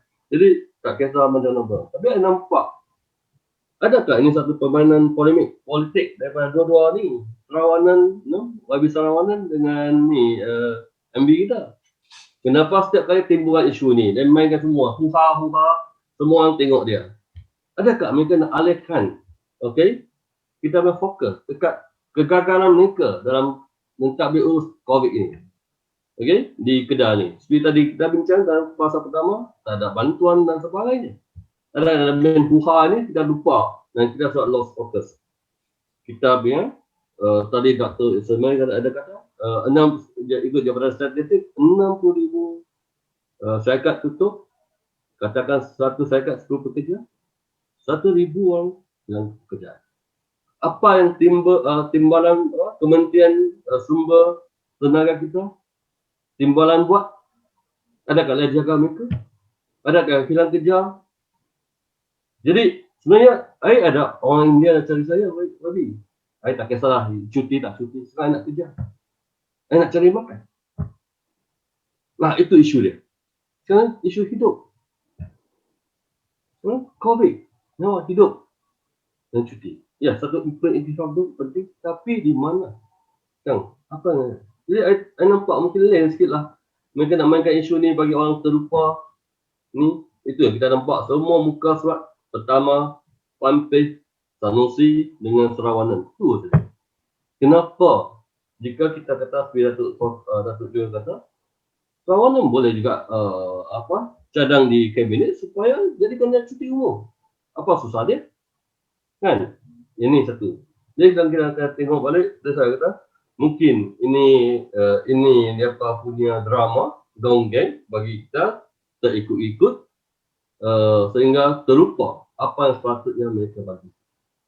Jadi bagi saya okey, yang ini satu pengasingan, tapi pengiktirafan dan penghormatan kepada semua rakyat terhadap perayaan mereka, terhadap kepercayaan mereka, kita kena beli laluan tersebut dan kita kena pastikan mereka mempunyai ruang tersebut untuk sama-sama rayakan. Sebenarnya bukan rakyat yang bukan yang Hindu saja yang tanyakan atau orang India yang tanyakan tribalism tersebut. Ramai juga rakan saya, okey, dan juga warga dega saya tanya adakah cuti ini akan diteruskan, akan diwarisi. Itu yang saya kata saya tak boleh jawab, saya bukan lagi kerajaan. Kita tunggulah perhubungan dan perhubungan oleh MB ini amat menyedihkan, bukan saja kaum Hindu, saya rasa semua kaum rakyat Malaysia yang cintai Malaysia yang berbilang bangsa. Jadi yang ni, identiti yang kita ada ni patut diwarisi dan diteruskan. Seperti Datuk Pakar kata, semua orang kena bersama-sama raihkan kebudayaan kita. Jadi yang itu yang penting. Jadi asal rakyat kadang-kadang jangan terikat dengan permainan politik oleh dua-dua ni. Sebab ini dia pak adik-beradik. Nanti nak duduk undi bajet semua sokong. Maka sini dia pak boleh berbala untuk apa maksud sebenarnya di belakang. Itu sajalah. Okey, terima kasih YB. Saya harap pegawai-pegawai daripada pejabat MB dan juga Yang Amat Berhormat Menteri Besar sendiri mendengar kupasan kami di atas prinsip keadilan, di atas prinsip memberi pengiktirafan. Saya kira tidak salah kalau Yang Amat Berhormat Menteri Besar Kedah untuk menarik semula ataupun menarik sempat lagi besok exco meeting. Besok meeting. Kita harap satu keputusan yang positif kepada rakyat kaum Hindu, kaum India di luar sana, dan kami ketiga-tiga pengurusi Pakatan Harapan daripada keadilan, daripada amanah, daripada DAP dengan tegas mengatakan bahawa pengiktirafan dan keadilan mesti diberikan kepada kaum India. Kita beralih kepada soalan yang ketiga dan kali ini turn Yang Berhormat Tan Kok Yu untuk menjawab dan diulas oleh kedua-dua panel yang lain. Yang Amat Berhormat Menteri Besar ni dia suka buat announcement yang orang kata menarik perhatian orang. Sensasi. Sensasi. Ya. REE itu pun masih orang duk main kan, tapi ke mana kita pun tak tahu. Jadi terbaru adalah bagaimana Yang Amat Berhormat Menteri Besar membuat announcement bahawa satu pelaburan, satu pembangunan di Pulau Langkawi, itu lebih tepat di Padang Mat Sirat yang berjumlah 40 bilion. Jadi dia kata itu pelaburan yang akan masuk dan return setahun dia sebut juga GDP 20 bilion setahun kepada Kedah. Jadi sila Yang Berhormat YB Tan untuk mengupas persoalan ni, sila. Saya Datuk. Yang ini memang mengagumkan lah. 40 juta punya pelaburan dapat 20 juta satu tahun. 2 tahun sudah dapat pulangan balik. Yang ini memang lumayan biar projek ingat semua orang nak lah. Dan saya nak ucapkan tahniah lah. Bilion YB, bukan juta. Bilion lah. Bilion. Bilion. So 20 bilion dan 40 bilion dan 50% punya return ini lebih baik daripada scam pun. Alung Jadi projek-projek ini memang yalah, jika betul tu kita nak ucap tahniah, tapi nampak kita tengok balik lah angka-angka tersebut ni menjadi satu adakah betul, adakah possible boleh jalan. Yang ni sebenarnya kita kena tengok dari segi banyaklah aspek. Satu lagi feasibility study dia, dari segi viability dia, dan satu lagi yang amat common yang tu viability ni mungkin saya kata sebut. Tentu yang kita biar mereka sendiri yang buat keputusan bisnes, tapi kita tengok balik dari segi impact kepada kita rakyat dan juga proses-proses yang akan melalui di mana satu untuk pelaburan seperti ini dia sebenarnya bukan hanya cakap saja, tapi dia ambil jangka masa yang panjang dari segi perancangan tersebut. Dia perlu melalui banyaklah penilaian yang kena dibuat supaya untuk mengeratkan kesan terhadap sosial kita, terhadap ekonomi kita, terhadap ekosistem kita, terhadap alam sekitar kita dan sebagainya. Yang ini yang patut ditengok. Tapi saya teringat projek ini, jika tadi Datuk kata ini tidak kepada masyarakat, dan saya difahamkan yang ini projek ini pernah juga pernah seolah-olah ditandatangani oleh masa BN dulu, masa BN dulu. Dan selepas bila PH ambil alih, projek ini pernah juga ditimbulkan sekali, tapi Datuk Sri Mangta MB dulu memang kata yang ini projek ini kita tak akan sokong, tak akan terima sebab dia membawa kesan impak yang agak tinggi terhadap pembangunan ekosistem di situ. Sebab 90% saya dipanggil projek ini lebih kurang merangkul lebih kurang 2,000 ekar tanah dan 90% akan digunakan melalui tambak laut. Soalan saya kenapa bila tambak laut itu yang agak kesan ke atas alam sekitar. Nelayan kita nak tangkap ikan di mana? Perubahan pesisir pantai dan sebagainya, yang itu satu persoalan yang agak penting dan kritikal dalam itu. Saya ingat dulu MB sekarang ni MB Sausi pernah membawa tim pergi ke Pulau Pinang membantah. Betul tak ayah saya? Ingatlah saya itulah membantah cadangan untuk buat 3 pulau tersebut. Kenapa Pak dia nak buat pulau di sini? Dan mungkin Pulau Pinang sebab dia tak banyak pulau, boleh pertimbangkan buat pulau. Tapi di Langkawi ni ada 99 buah pulau yang ada di Langkawi. Kenapa tak kembangkan pulau yang sedia ada? Contoh jika nak buat pembangunan tersebut. Yang kata itu sesuai tak sesuai. Kenapa? Saya rasa yang tu lagi kos yang murah. Sebab jika nak tambah laut, di mana you nak dapatkan tanah, pasir untuk tambah laut. Import dan sebagainya, kos tu satu. Dan bila letak pasir dalam tu, semua mana ikan kita nak pergi. Adakah kita akan bergantung dapatkan makanan laut tu dari tempat lain? Jadi kita import. Jadi yang ni, projek-projek mega ni, saya masih teringat lagi dulu pernah dicadangkan nak buat GP dekat Yen. So sampai sekarang, apa cerita dia? Kan, ini projek mega yang sebenarnya tak adakah melalui satu study yang serius, yang betul dan sebagainya. Jadi yang ni satu. Yang kedua ni, adakah dalam selepas COVID ini ataupun dalam new normal dengan keadaan COVID ini, adakah sektor-sektor pembangunan yang formula lama boleh sesuai digunakan di sini tak? Ingat, masa saya ajar Exco, kita tak tengok balik dan kita tengok banyak projek yang sebelum ni, banyak sign MOU tapi tak jalan.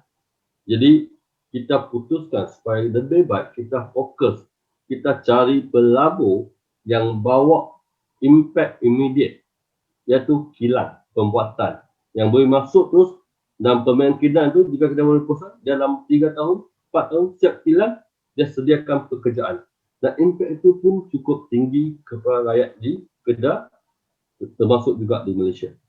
Dan kita ada projek mega yang patut boleh dilabuhkan jika pelabur ni mempunyai duit yang cukup.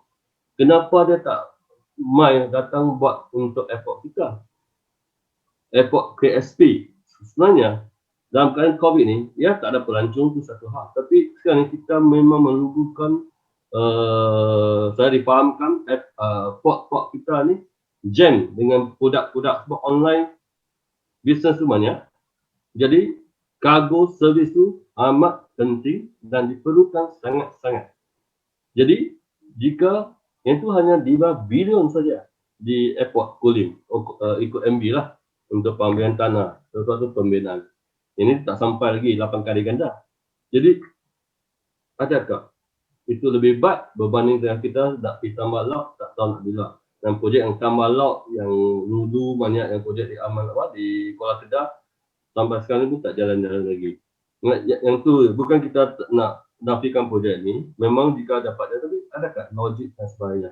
Dan kita tahu projek seperti ini kena melalui proses mendapat MPFMB kelulusan, mendapat kelulusan banyak jabatan, dia kena buat SIA, EIA dan ekosistem dan sebagainya, dan itu satu usaha yang banyak. Jadi saya rasa dalam keadaan sekarang ni, yang kita ada bincangkan, keadaan krisis kesihatan ni, sangat fokus tu kena balik ke krisis kesihatan sebelum kita sembang pasal projek-projek yang besar. Kecuali jika dasar kedai ni dia ada kutip commitment fee. Saya tak ingat Datuk Ismail jika ada berapa peratus, jika tak salah 5% commitment fee. Jika projek ini 40 bilion dan kita jika jika MB sudah confirm projek ini, adakah, saya nak tanya, adakah sudah masuk commitment fee dekat kedai? Jika ada 5% tu darab dengan 40 bilion, kita dapat 200 juta. Dan 200 juta lumayanlah guna untuk rakyat, seperti yang kita cakap dalam fasa 1 tu, digunakan buatlah bakul makanan, buatlah untuk rakyat kita untuk tangani COVID ini. Jika tak mampu, kita tak perlu tunggulah pusat, kita boleh beli vaksin sendiri, kita boleh bagi beli komputer ni bagi dengan apa yang kita nak. Saya rasa yang tu jika memang projek ini jalan dengan ada commitment fee. Saya tak pasti whether dia dapat commitment fee, tapi ikut laporan yang saya dengar, ada kan, ikut laporan newspaper kata memang dapat commitment fee tu. Jadi saya berharap duit itu boleh digunakan betul-betul untuk rakyat dan jangan pula pergi selalu kepapi bina lewan dah beli kereta mewah dan sebagainya. Mungkin yang itulah untuk buat sementara ni. Sila yang Baby, keupayaan, kita pun tak tahu syarikat mana, tetapi dilaporkan kepada kita syarikat itu adalah syarikat lokal lah, maknanya bukan daripada luar negara, syarikat dalam negara kita. Keupayaan projek ini dijangka mengambil masa 15 hingga 20 tahun, reclamation, and then projek mega, projek mewah. Dia nak jadi Langkawi nanti, dia akan jadi macam Dubai of the East lah kot. Dubai di sini, dia akan naik kondo, dia akan naik macam tu. Jadi pada pandangan YB lah, keupayaan syarikat yang pada fahaman saya bukanlah syarikat berlatar belakang buat kerja ni. Jadi commitment fee tu satu, saya tak tahulah kalau commitment fee tu ada. Kalau commitment fee maknanya 5% daripada 40 bilion dah 200 juta kan. Jadi adakah benda-benda tu berlaku? Macam mana pandangan YB, keupayaan syarikat tu? Sila YB. Saya kat tu saya tak betul-betul study lah, tapi kita tengok balik berapa yang saya dapat sikit-sikit figure mengenai syarikat tu. Saya difahamkan syarikat tu pernah ambil projek yang paling tinggi pun dia punya untung tu dalam 61 juta dalam tahun 2020. Dan lepas tu dalam 2018 paling tinggi pun 289 juta. Dan dia pernah dapat tender PJK yang paling besar pun lebih kurang 500 juta saja. Jadi tapi mungkin ada somebody behind, ada kemungkinan besar. Dan masalah sekarang ni saya nampak yang pengalaman kita dulu yang kita nampak banyak sign MOU, lepas tu dia ambil MOU tu pergi ni pinjam ke, pergi float ke, dapatkan share, naikkan share lah market, semua orang seikut-ikut dan lepas tu projek tu dia. Itu business kan. Jadi patut sebenarnya sebagai kerajaan kita kena cautious, kita kena jaga-jaga sebab projek-projek seperti ini kita patut ada unit-unit yang kena study dulu, pastikan keboleh taksanaan tu itu ada, barulah kita buatlah perjanjian ini supaya kita elakkan kegagalan tersebut dan elakkan isu-isu seperti ini, ataupun lepas tu dijual. Dapat projek ni jual atas kertas kepada orang lain. Ini yang kita banyak dengar dan terima cerita-cerita seperti ini, dan termasuk juga dengan kata ada projek-projek yang sedia ada pun telah ditukar shareholder dan sebagainya. Jadi ini yang kemungkinan berlaku. Jadi jika tengok Dubai pun sebenarnya dia negara yang sendiri yang jaga dan jemputan untuk pelabur asing yang masuk. Dan pelabur sendiri tak banyak. Almost more than 90% yang pelabur asing yang main bina dan sebagainya. Pembangunan di negara-negara China juga sama. Bila dia buka Shenzhen tu, semua yang pelabur asing yang masuk ke China, bukan China sendiri yang bina, tak mampu. Jadi, apakah kita mampu?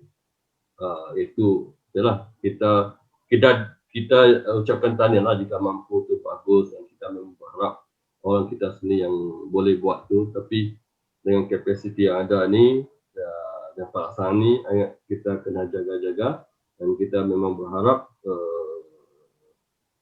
projek seumpama ini kena ada kajian yang lebih teliti, dan saya memang berharap jabatan-jabatan kita, kementerian kita ataupun profesional yang melaksanakan semua assessment ni, penilaian ni, biar profesional dan jangan tertekan because of politik punya pressure. Itu yang penting lah. Sebab saya takut saja yang paling penting adalah ekosistem yang ada, dan tak terlupa juga Langkawi ada diiktiraf oleh United Nations sebagai Geopark, UNESCO Geopark, dan adakah pembangunan seperti ini akan memberi kesan terhadap status status Langkawi tersebut. Yang ini akan terusnya akan affect kita, dan itu yang kita patut tengok balik. Betul? Okey, terima kasih YB. Datuk Johari, sila ulas. Terima kasih atas my moderator. Saya nak mula gini ya.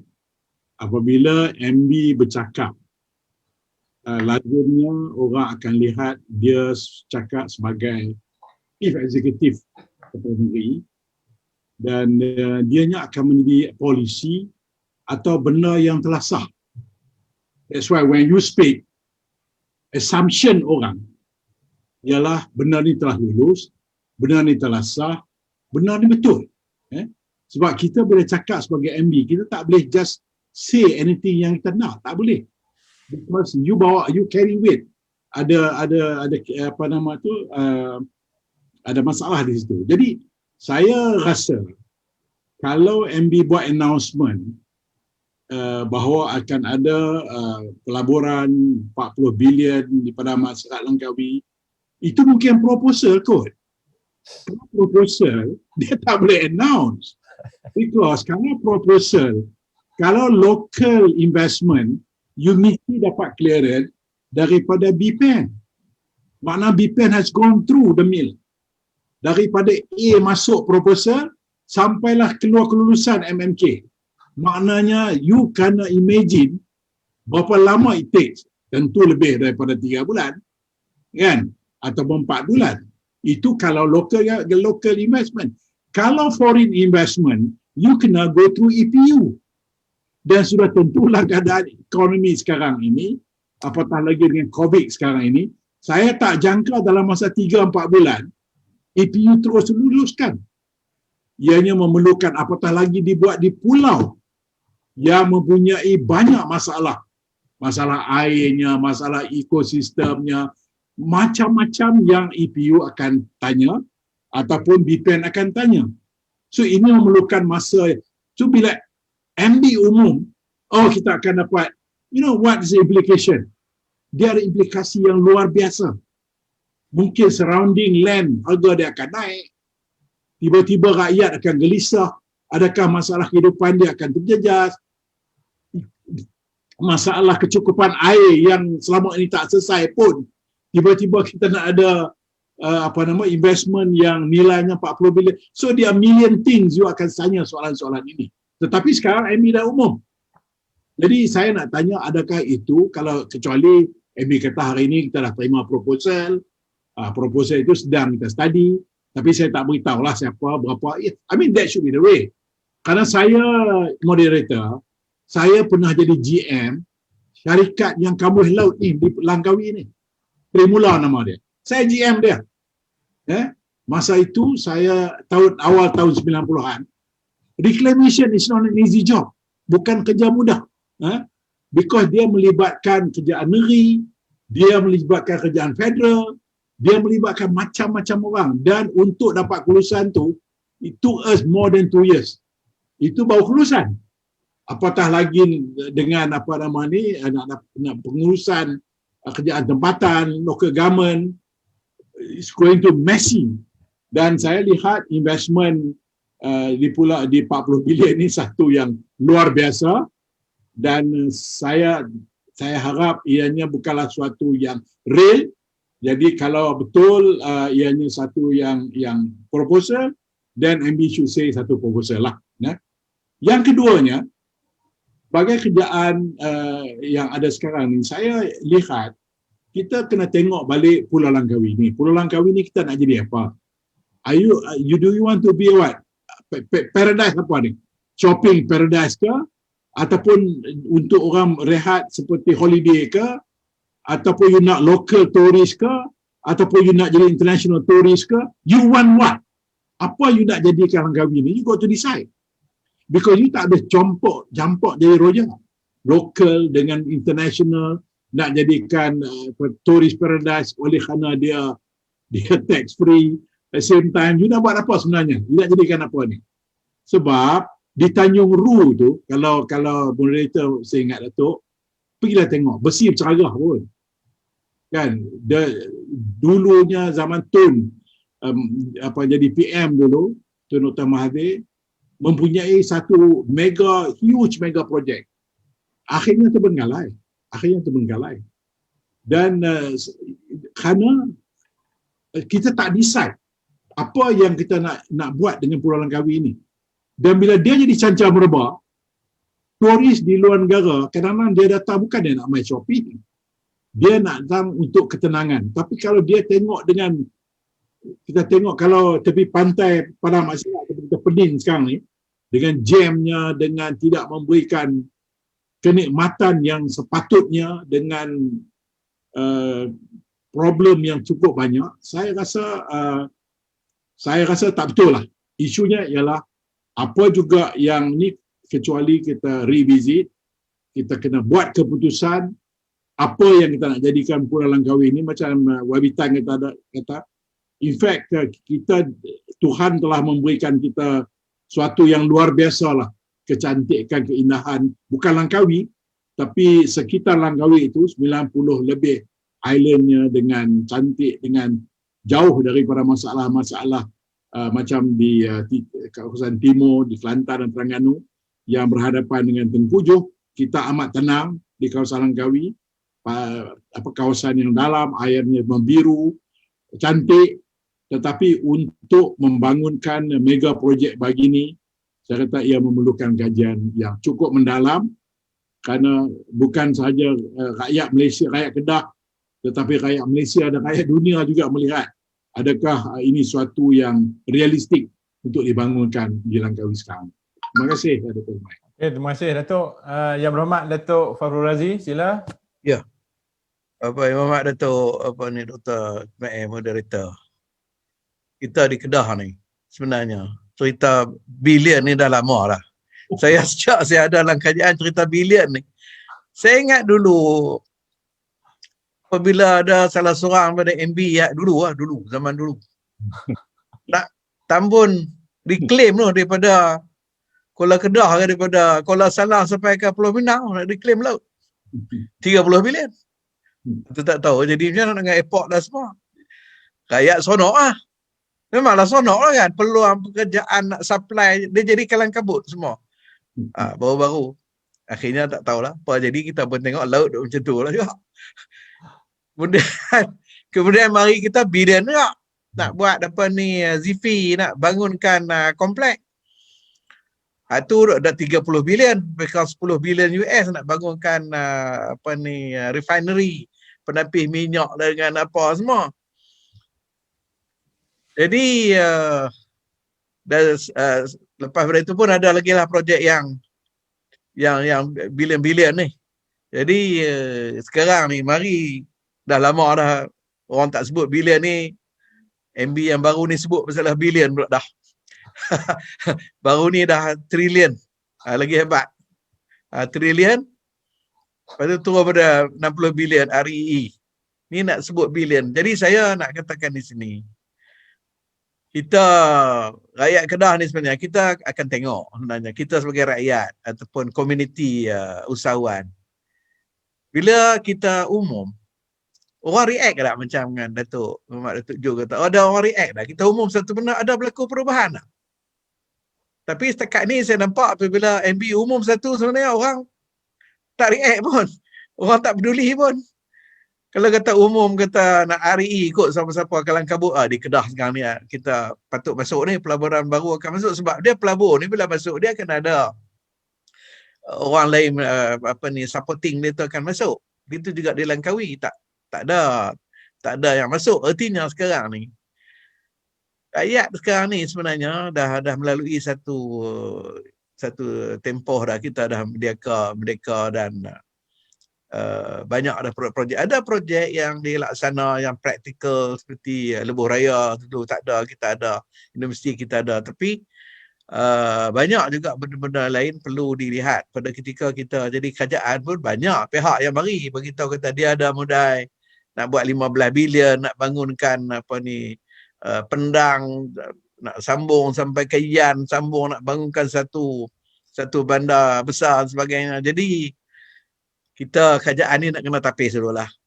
Kita tapis tak semena-menanya kita nak buat pengumuman. Nanti dia akan jadi satu benda yang satu benda yang lawak. Bila jadi satu benda yang lawak, apa kata apa kemudian tak ada impak kepada ni. Lebih baik saya ingat kita tumpu kepada yang praktikal, yang projek yang ada sekarang. Macam sekarang ni Rubber City contohnya. Rubber City ni sudah lebih daripada 10 tahun. Tanah pun sudah dibuat pengambilan. Apa jadi dengan Rubber City sekarang? Katanya dah set clearing dah buat. Pembersihan tapak, macam mana pelabur nak masuk ke Rubber City ni? Ini untuk rubber. Bawa banyak lagi kawasan-kawasan industri kita yang masih kosong, pelabur-pelabur tak masuk lagi. Apa jadi dengan lapangan terbang yang telah pun kita bahas dan sebut dalam Dewan Undangan Negeri? Apa jadi dengan bandar di utara, di sempadan, Science City, macam-macam benda. Kalau yang ada, yang ini pun, projek ini pun mungkin dah tak sampai 1 bilion setengah tu. Yang paling besar mungkin lapangan terbang mungkin 3 bilion, itu pun dah kira besar. Jadi kalau dah kita pergi sampai berpuluh-puluh bilion, itu peringkat kerajaan persekutuan pun tak berani nak sebut berpuluh-puluh bilion. Peringkat kerajaan persekutuan tak berani sebut berpuluh-puluh bilion ni.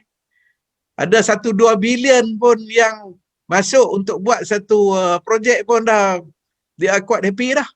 Rasa macam cukup hebat dah. Baru 1-2 bilion dah baru. Jadi saya harap dalam keadaan sekarang ni adalah kita fokus lah. Yang pentingnya fokus. Nanti akan jadi rakyat tak lagi melihat sesuatu statement tu ada nilai. Itu bahaya tu. Nanti kalau pemimpin buat satu statement, rakyat tak lihat ada satu value pada statement tu, itu bahaya. Jadi saya ingat kalau boleh fokus supaya kita tidak buang masa. Mana-mana kerajaan, dia jadi kerajaan, dia teruskan apa yang ada. Dan kalau berlaku perubahan kerajaan akan terus sebab sesuatu projek yang besar dia melangkaui tempoh. Itu yang kita nak kena ingat. Dia melangkaui tempoh penggal sesuatu kerajaan. Jadi janganlah bila mari satu kerajaan kita nak buat satu benda baru, benda yang lama kita tak buat. Kemudian kita tak dah nak habis penggal, baru duduk atas kertas, dah orang lain mari, orang lain pula buat satu. Jadi akhirnya Kedah ni tidak ke mana, duduk di situ saja, tak berlaku satu perubahan. Jadi itulah pandangan saya, Datuk. Terima kasih. Okey, terima kasih kepada ketiga-tiga panel yang telah memberi ulasan tentang pelaburan pembangunan Pulau Langkawi 40 bilion. Yang ni saya tak mau ulas. Saya biarkan untuk rakyat menilai. Jadi kepada ketiga-tiga panel, kita telah hampir 2 jam yang sebenarnya ke udara dan banyak maklumat-maklumat yang kita jelaskan kepada rakyat untuk rakyat sama-sama menilai maklumat-maklumat yang mana tepat, yang mana tidak tepat, yang mana maklumat yang betul. Dan saya kira usaha berterusan kita ini untuk memberi pendidikan politik, pendidikan kepada rakyat untuk memastikan rakyat betul-betul faham. Bukan mendapat maklumat dari sebelah pihak saja, tapi juga mendapat maklumat daripada kita, dan insya-Allah kita akan meneruskan program kita ini dari masa ke semasa. Mungkin hari ini kita bersama dengan semua pengurusi ketiga-tiga parti. Selepas ni mungkin ketua-ketua pemuda ataupun ketua-ketua wanita ataupun lain-lain program yang melibatkan rakyat, melibatkan orang ramai untuk memastikan bahawa akhirnya rakyat faham apa yang yang kita bincang, dan kalau pilihan raya diadakan dalam masa yang terdekat, sudah tentu rakyat mampu untuk memilih dengan kefahaman yang kita beri itu. Kita biarkan kepada rakyat untuk memilih siapa yang mereka mahu pilih dalam pilihan raya yang akan datang. Jadi saya ucap terima kasih kepada ketiga-tiga panel. InsyaAllah kita akan berjumpa lagi. Sekian, wabillahi taufiq wal hidayah. Assalamualaikum warahmatullahi wabarakatuh. Terima kasih kepada ketiga-tiga panel.